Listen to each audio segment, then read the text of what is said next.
네, 오늘의 전국 현안 짚어보는 시간입니다. 신경민 전 의원, 오신환 전 의원 나와 계십니다. 어서 오십시오. 네, 반갑습니다. 안녕하세요. 반갑습니다. 예. 저희가 전현직 법무장관 설전을 조금 전에 보여드렸습니다. 정말 중요한 시간입니다. 그렇죠? 저런 중요한 시간에 저렇게 싸우는 모습 보면서 좋게 보는 분들이 많지 않더라고요. 윤여준 오늘 전 장관 이야기는 상스럽더라. 저 정도 수준이라니 이렇게 비판을 내놨는데 두 분께 간단히 저 설전 좀 평가 듣고 시작하겠습니다. 어떻게 보셨어요? 이제 두 사람 다 좀 그만해야 됩니다. 그만해야 됩니다. 네네. 예. 처음에 박범계 의원이 예. 장관을 그만두고 법사위를 자원해서 들어간 것부터가 이제 이게 배태가 됐는데요. 예. 근데 한동훈 장관도 한마디도 안 져요.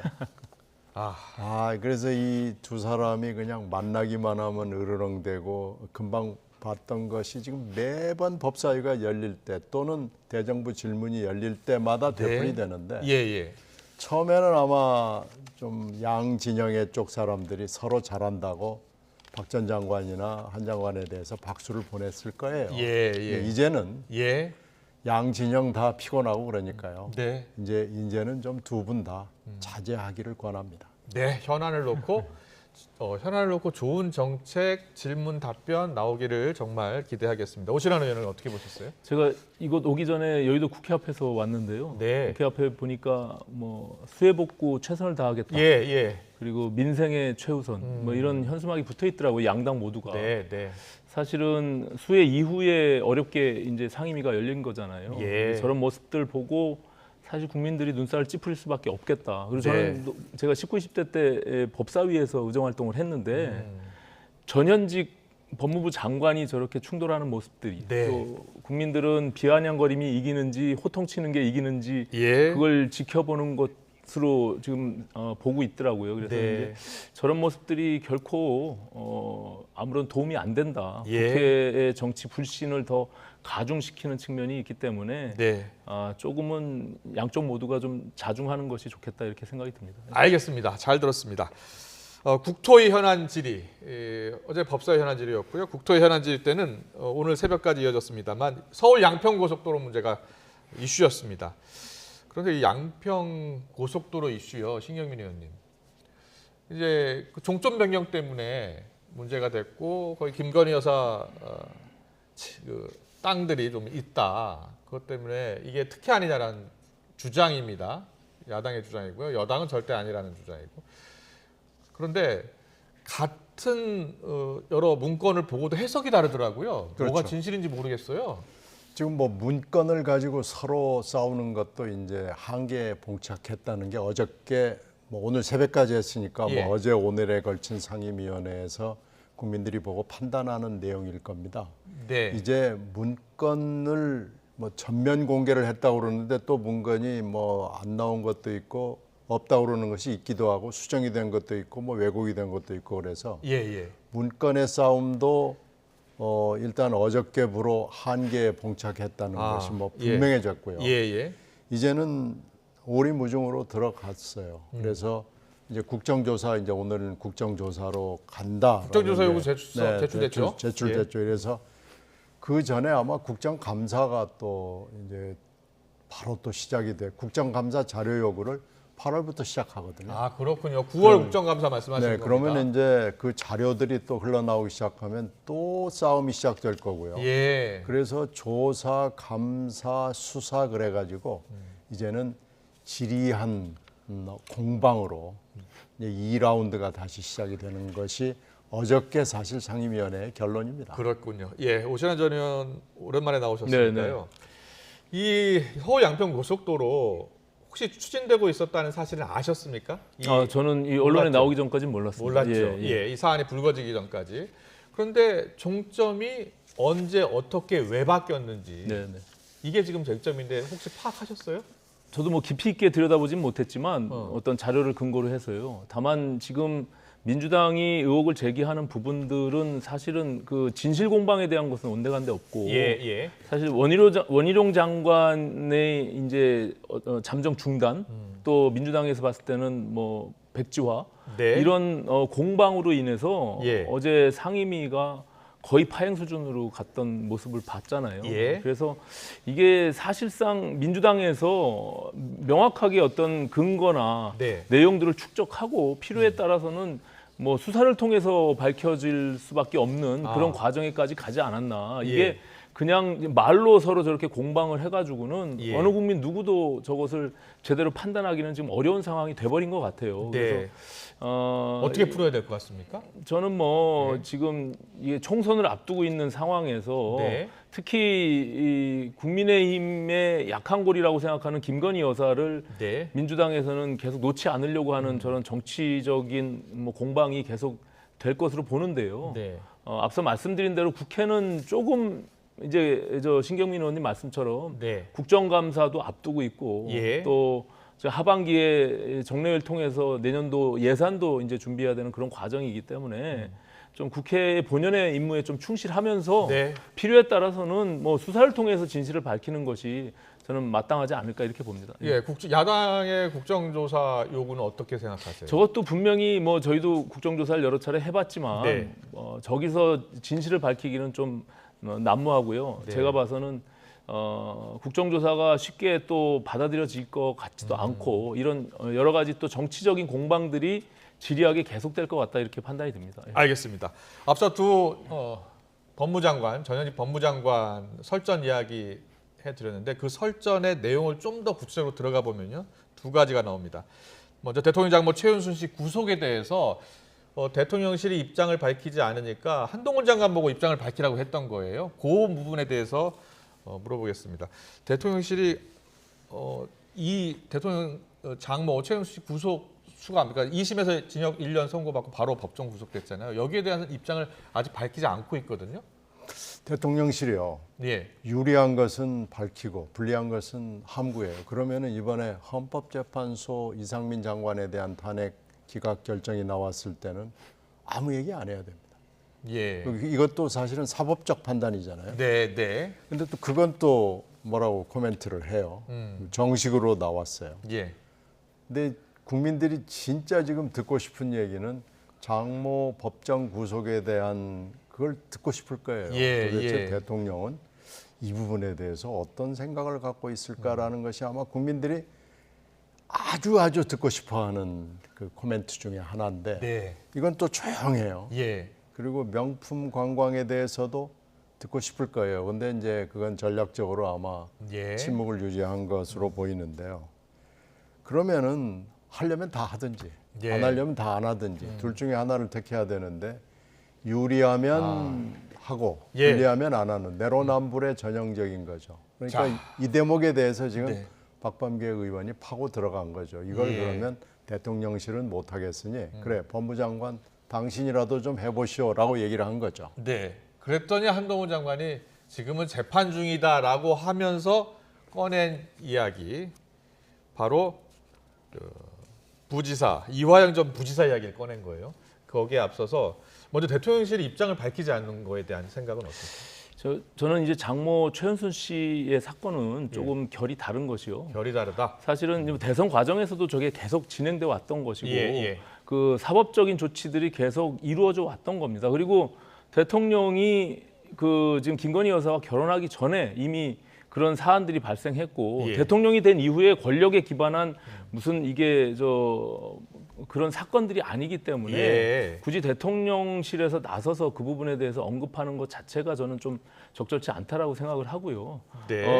지금 이제 한동훈 장관이 박범계 전 장관의 뭐 질의에 대해서 예. 저런 이제 또 뭐 저 최은순 씨에 대해서 물어봤더니 예. 뭐 이화영 전 부지사 얘기를 했다 이렇게 하면서 말 돌리기 한 것에 대해서 공방이 있었는데요. 예.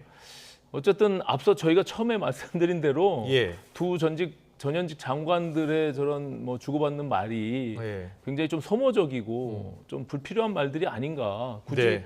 그 박범계 전 장관이 17개 국회 상임위가 있는데 예. 굳이 장관을 그만두고 법사위에 가서 저렇게 현직 장관과 티격태격하는 모습이 네. 지금 법무부에 본인이 이제 장관직을 할 때 같이 공무원들이 있었을 거 아닙니까? 예. 공무원들이 봤을 때도 그렇고 별로 이렇게 좋은 모습은 아닌 것 같다 이렇게 생각이 듭니다. 알겠습니다. 그런데 바로 좀 전에 잠깐 언급해 주셨지만 한동훈 장관이 대통령실이 왜 입장을 밝히지 않느냐 말을 해달라고 했더니 바로 이렇게 얘기를 했습니다. 이화영 전 지사 진술 번복을 위해서 민주당이 개입하고 있는 것처럼 하지는 않는다 이런 표현을 했어요. 그러면서 이화영 또 전 부지사 이야기가 나왔습니다. 그런데 이화영 전 부지사 이야기 관련해서요. 근데 이화영 전 부지사가 입장을 지금 바꾸고 번복하고 있는 부분이 있다는 거 아닙니까? 그건 뭐 분명하죠. 예. 그런데 볼게요. 지난 5월에 뭐라고 했냐면 쌍방울그룹의 경기지사 방북 비용은 전혀 모르는 일. 그래픽 바꿔주세요. 예. 그리고 최근 검찰 조사에서는 당시 이재명 지사에게 보고 후 대북 송금 진행 이렇게 이야기했다 보도가 나왔고요. 그리고 자필 입장문이 또 나왔습니다. 자 보여주세요. 이 대표 방북 비용 대납 관련 보도 사실무근. 이런 식으로 지금 보도가 나오고 흐름이 나오는데 여기에 대해서 일단 한동훈 장관의 이야기는 자꾸 저렇게 진술을 번복하려고 민주당에서 개입한 거 아니냐 이런 의혹을 제기한 거예요. 이게 이 부분이 지금 그 문제가 됐던 재판에서 도대체 지금 입장이 세 가지가 이렇게 나와 있는데 네. 도대체 이화영 피고인 당신의 입장은 무엇이냐라는 것을 법정에서 얘기를 하고 법정에서 얘기를 하면 증거 능력이 생깁니다. 그러면 이제 정말로 빼도 박도 못하는 거죠. 그 얘기를 하려고 그랬는데 갑자기 이화영 전 부지사의 부인이 뛰어들어온 거예요. 예. 그래가지고 원래는 부인이 아니라 천하 없는 사람이라도 재판의 질서 유지를 위해서 나가는 것이 경호권을 발동해서 나가는 것이 맞는데 이번에는 또 이상하게 재판장이 그러면 얘기해 보세요 이렇게 된 거예요. 그랬군요. 그래서 이제 쭉 얘기가 나와서 한 15분 정도밖에 진행이 되지는 않았습니다.만 네, 이런 네. 사단이 벌어진 건데요. 네. 결국은 8월 8일 날 분명하게 이화영 전 부지사, 이화영 피고인의 얘기가 나올 겁니다. 그래서 지금 도대체 진실이 무엇이냐, 이화영의 마지막 증거 능력이 있는 최종 진술은 무엇이 될 것이냐 하는 것은 8월 8일에 결정이 날 수밖에 없는 상황이 됐습니다. 네. 그래서 이건 기다려 봐야 되는데요. 예. 지금 뭐 사법 방해가 있는지 없는지는 모르겠어요. 그런데 부인이 저렇게 뛰어들어와서 하는 걸로 봐서는 뭔가 물밑에서 진행이 되고 있는 것은 분명하죠. 네. 그것이 사법 방해 수준인지 아닌지는 판단하기는 매우 어렵습니다. 네, 이와 관련해서요. 조응천 민주당 의원이요. 오늘 라디오 인터뷰에서 이렇게 이야기했습니다. 진술 번복 혹은 입장 변화가 좀 있지 않았느냐 그런 생각이 든다. 그런 심경 변화가 있지 않느냐. 한동훈 장관의 태도를 봤을 때 뭐 조응천 의원은 검찰 출신이니까요. 어떻게 이야기했는지 듣고 오겠습니다. 실제 뭐가 있는 것 같아요. 그러니까 뭐가 있다는 거는 그래서 진술 번복이 실제로 있었다고 보시는 겁니까? 네. 그러니까 저 어저께 그 한 장관이 뭐 예. 법사위에 나가지고 얘기를 한 것도 그 진술 번복을 전제로 해가지고 하는 얘기 같거든요.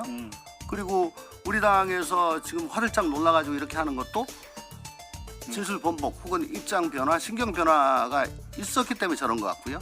그렇다면은 지금 마지막 게이트키퍼가 이화영 전 부지사라고 봤을 때 이게 뚫리면은 영장이 올 수가 있죠. 네, 뚫리면 이렇게 표현을 했는데 만약 진술 번복 내용대로라면 이재명 지사, 당시 지사였죠. 이재명 대표에 대해서 영장 청구가 들어올 것 같다라는 이야기까지 했습니다. 자, 지금 진술 번복 논란이에요. 네네. 예. 그 어제 상임위에서는 한동훈 장관이 약간 우회적으로 얘기했지만 예. 그 언론에다가 분명히 이건 민주당이 권력을 이용한 최악의 사법방해 행위라고 언급을 했어요. 예. 그렇기 때문에 그 부분에 대해서 민주당이 또 적극적으로 대응하지도 않고 있는 것을 봐서는 분명한 진술 번복이 있었던 것만은 사실인 것 같은데 예. 그 중간중간에 3번에 걸쳐서 바꾸는 그런 과정에 네. 중간중간에 무슨 일이 있었던 거죠. 검찰로서는 정확한 증거를 확보한 것으로 추정이 되는데 예, 뭐 핸드폰을 통해서 아니면은 지금 대북 송금과 관련해서 이제 거의 막다른 골목에 와 있는 상황의 증거를 확보한 것이 아니냐. 그로 인해서 모든 주범으로서의 이화영 전 부지사가 책임져야 되는 상황이 맞닥뜨리니까 예. 불가피하게 그것을 진실을 말할 수밖에 없는 상황이 온 것이다 이렇게 보여지는데 네. 그 과정에 이제 지금 한동훈 장관이 언급한 민주당의 사법 방해 행위라고 하는 것은 이제 민주당 의원들이 사실은 지금 뭐 수원지검 앞에 가서 예. 뭐 지금 여러 가지 농성을 한다거나 또 무슨 뭐 지금 영치금 보내기 운동을 한다거나 뭐 이런 거 행위들이 일어나고 있잖아요. 그리고 부인의 지금 법정에서의 지난 화요일 날 그런 뭐 누구도 이해하기 어려운 저런 행위들을 봐서는 사실상 이화영을 지키려고 하는 것이 아니라 이재명을 지키려고 하는 행동에 이미 돌입한 게 아니냐 이렇게 볼 수밖에 없는 합리적 추론을 할 수밖에 없죠. 예. 법조 출입도 하시고 워낙 잘하시니까 지금 민주당 의원들이 면회를 하고 싶어 하잖아요. 네. 이화영 전 경기 평화부지사를. 그런데 지금 안 되고 있다고 하던데요. 글쎄 이게 지금 특별면회는 사실은 뭐 법적으로 보장이 된 겁니다. 예. 원래 제도에 있는 거예요. 네, 네. 그런데 이게 지금 부인하고 일어나는 이 사태도 사실은 형사법정에서 부인과 피고인이 이렇게 공개적으로 싸우는 건요. 아마 예. 사법사상 거의 처음일 거예요. 그렇습니까? 초유입니다. 초유의 일입니까? 민사법정에서는 거의 예. 쌍욕하면서 뭐 머리 붙들고 싸우는 경우가 많이 있죠. 예. 그건 있을 수 있어요. 근데 형사법정에서는 왜 그러냐면 피고인은 지금 형량을 다투잖아요. 네. 내가 얼마나 높은 형량을 받느냐라는 게 그게 이제 초미의 관심사 아니겠어요? 예. 근데 부인의 주장을 보면은 당신 죄 받을 만큼 받아야 돼라고 지금 얘기하는 거거든요. 그러니까 부인과 남편이 정반대의 입장에 서 있는 거거든요. 근데 검찰의 회유로 그렇게 그렇죠. 진술 번복한 거 아니냐라는 네, 이야기 지금 한것 당신이 같은데요? 속고 있는 거다라는 거죠. 협박과 회유에 의해서 그런 예. 거다라는 건데 지금 피고인 정작 그 본인은 그렇지 않다는 얘기를 현장에서도 했고 지금 현재 그 해광 법무법인 변호사를 그대로 지금 쓰겠다는 거 아닙니까? 예. 그렇게 되면은 완전히 두 사람이 지금 갈라져 있는 거거든요. 예. 한 장관이 사법방해라는 표현을 썼고 면회를 금지시켰는데 만약에 이 면회 금지가 네. 법무검찰의 조치인지 아니면은 수감돼 있는 피고인이 그렇게 원한 건지는 확인이 안 돼 있어요. 다만 만약에 피고인도 원했다 그러면 이건 사안이 다른 거죠. 예. 그러면은 사법방해라는 것이 실체를 가질 수도 있다는 얘기이기 때문에 이건 굉장히 엄중한 일입니다.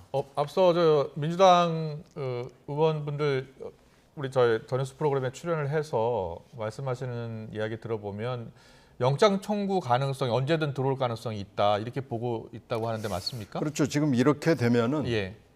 6월 19일 날 지난 6월 19일 날 국회 그 야당 대표 연설을 통해서 그 불체포 특권 포기를 선언을 했거든요. 네. 이재명 대표가 선언을 했는데 그 이후에 뭔가 지금 드러나 있지 않는 일이 벌어진 거고요.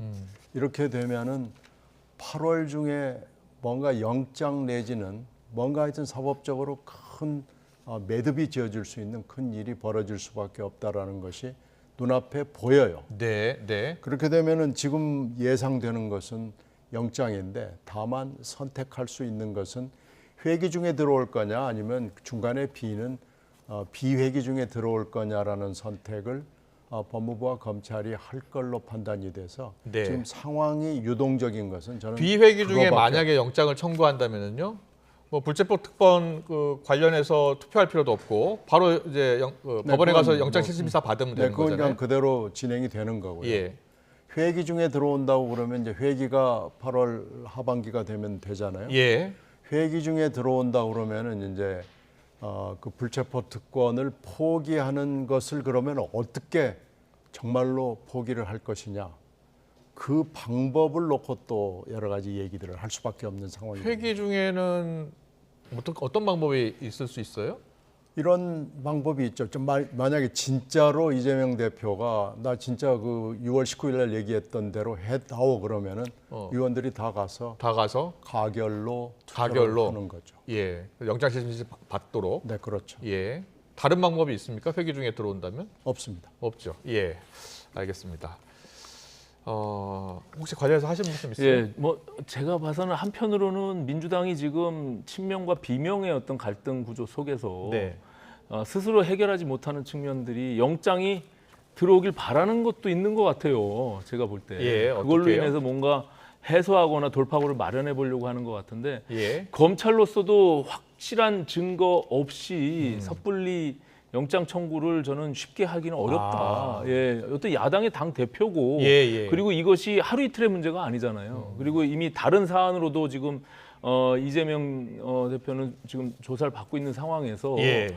이런 지금 또 다른 이화영 전 부지사에 대한 대북 송구가 관련한 새로운 사안에 대해서 이제 네. 영장 청구를 했을 때 만약에 영장이 물론 이제 국회에서의 여부를 떠나서 네. 만약에 국회에서 체포동의안에 가결된 이후에 영장 실질 심사를 받았을 때 네. 구속영장이 안 되게 될 경우도 있을 수 있잖아요. 예, 예. 근데 그런 경우에 대한 부분들도 확실치 않다면 쉽지가 않을 수 있는 그럴 수 거죠. 있죠. 검찰이 예. 영장을 청구했고 그래서 영장 실질 심사를 받았는데 기각될 수도 있죠. 그렇습니다. 예. 예. 알겠습니다. 다음 이슈 넘어가겠습니다. 지난 15일 수혜종 골프를 쳐서 논란을 빚은 홍준표 시장이요. 국민의힘 윤리위원회가 어제죠. 당원권 정지 10개월 징계 결정했습니다. 당내 여러 목소리 나왔습니다. 듣고 오겠습니다. 윤리위에서도 1년 정도를 결정하고 다만 사과하고 또 수해 복구 봉사활동을 했던 것을 참작해서 10개월로 정했다고 했습니다. 그리고 뭐 홍준표 시장님도 이에 대해서 윤리 결정을 받아들이겠다. 이 문제로 더 이상 감론을박을 하지 않았으면 좋겠다라고 입장을 밝혔습니다. 그래서 그대로 받아주시면 되지 않을까. 근데 아무래도 자숙하시겠죠? 자숙하실 거고 네. 홍 시장께서 이번에 또 재심 요청도 안 하고 이의제기도 안 하고 예. 사실 수용을 하신 거란 말이죠. 예. 그럼 어쨌든 발언하시더라도 예. 많은 걸 고려해서 신중하게 하시지 않을까 하는 생각이 듭니다. 예. 그리고 홍 시장 특성상 또 조금 뭐 여건이 좋아지면 발언을 하실 거라고 보고 그게 그래요? 일종의 직업병이거든요. 자, 10개월 당원권 정지가 중징계입니까?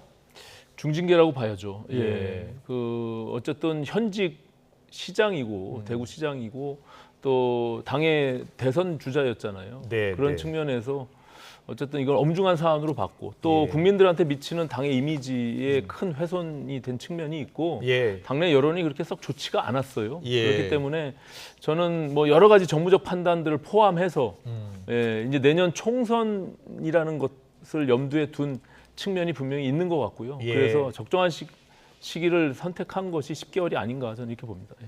물론 윤리위는 독립적인 기구이긴 합니다만 김기현 대표와 관계가 별로 좋지 않았잖아요. 그 영향도 좀 미쳤을까요?